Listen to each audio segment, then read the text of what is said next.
ladies and gentlemen. I would like to return back to the issue of Ukraine, but also mention how that conflict is viewed, seen from Eastern Europe. The events of what happened there are well known to audience like yours, so I will just mention a few sentences because interpretations of what happened do slightly differ. If we look at the time when former President Yanukovych failed to negotiate with the EU an association treaty that would not be disadvantageous to Ukraine, and he failed, and so understandably he refused to sign at the time of the Vilnius summit. This sparked off protests by so-called pro-European citizens. Their protests were joined by very varied groups, including opponents of widespread corruption, and the fact that Yanukovych was corrupted was mentioned here earlier, against poverty, social problems, against the government that was clearly manipulated by powerful and rich oligarchs, joined by anti-authoritarian liberals, but as well as by ultra-nationalist and rightist supporters of the legacy of Stepan Bandera. Following the clashes with the police, initiative taken frequently by the right sector and by the nationalist party Svoboda, Freedom, the events then you know, leading to Yanukovych's resignation and escape to Russia.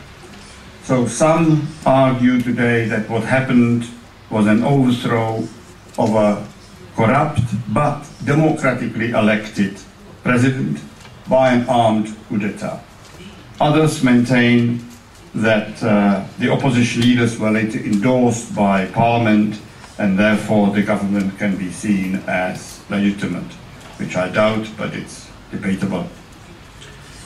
By today, there are more than 3,000 people dead, many of them civilians, tens of thousands are injured, and over 1 million people have been displaced according to the UN. When you overthrow a president, you are likely to get a civil war. And the current civil war became a proxy war between the United States and Russia. Talking about the United States, from the recorded telephone conversation of Victoria Nuland, the Undersecretary of State for Europe and Eurasia, it transpired that in the past 2 decades, the US has spent $5 billion to subvert Ukraine. And I personally came across evidence of the presence in Maidan of important US intelligence officers who were obviously not there as curious tourists. The scenario described by Victoria Nuland worked perfectly, and a designated trusted person, as she called Yats, Arsen Yatsenyuk, became Ukrainian Prime Minister. In terms of the EU, it seems to me very surprising that the US and EU seem to be caught by surprise by the Russian determination not to let Ukraine without a struggle. The EU failed to realize that Ukraine's close association with the EU will be regarded by Russia as a threat to its national interests, to economic interests, as well as security. In effect, if the EU had begun to negotiate an accord with Russia first, and then with Ukraine later, in consideration with arms demands, etc., I believe that the present crisis might not have grown to such disastrous proportions. Ironically, development of the last few days underline the importance of this argument. The EU and Ukraine have now agreed to ratify the association agreement, but to delay its implementation to the beginning of 2016 in order to, quote, consult on how to address concerns raised by Russia.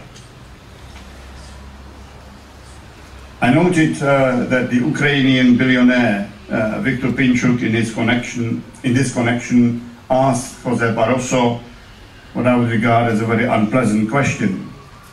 If Europe and Ukraine were going to make these concessions to Russia anyway, why didn't they make them before Putin used force to get what he wanted? It might have saved many, many lives. The future close association of Ukraine with the EU, let alone the membership, raised the dangerous spectre of Ukraine's membership in NATO. There are 12 post-communist countries close to Ukraine who are now members of the EU and NATO. In fact, in March 1999, when I was Foreign Minister and Deputy Prime Minister of the Czech Republic, I actually signed the accession of the Czech Republic to NATO. I was not happy about it. I wanted first for us to join the EU, but there is no time now to go into the pressures and reasons why we've done it.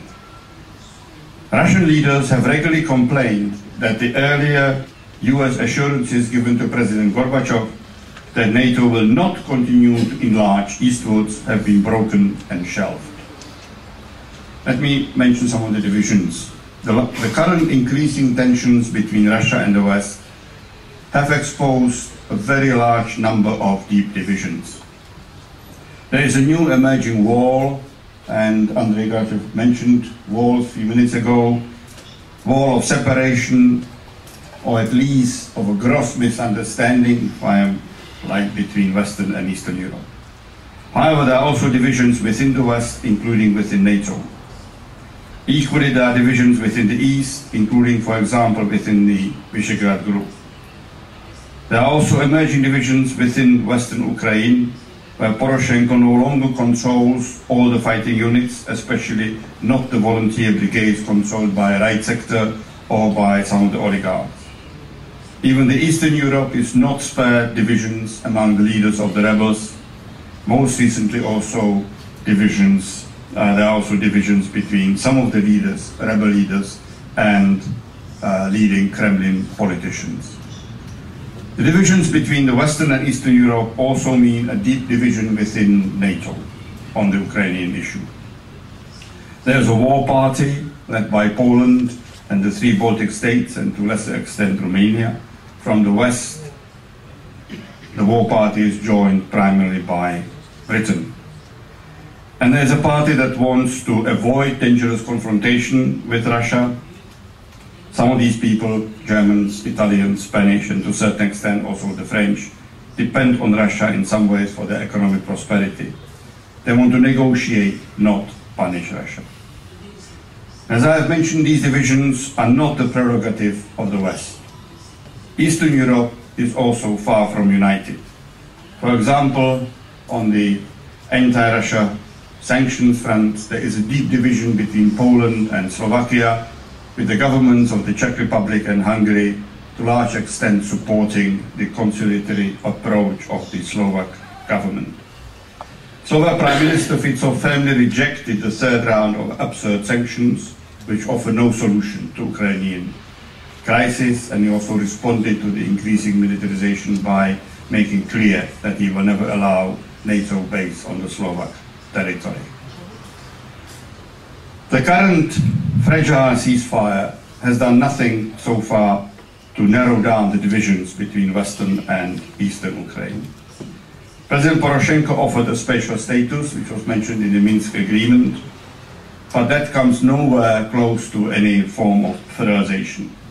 All major decisions will continue to be made in Kiev, and therefore I understand that this is unacceptable even to the moderate leaders of the rebels, let alone to those who still dream about a kind of Crimea solution.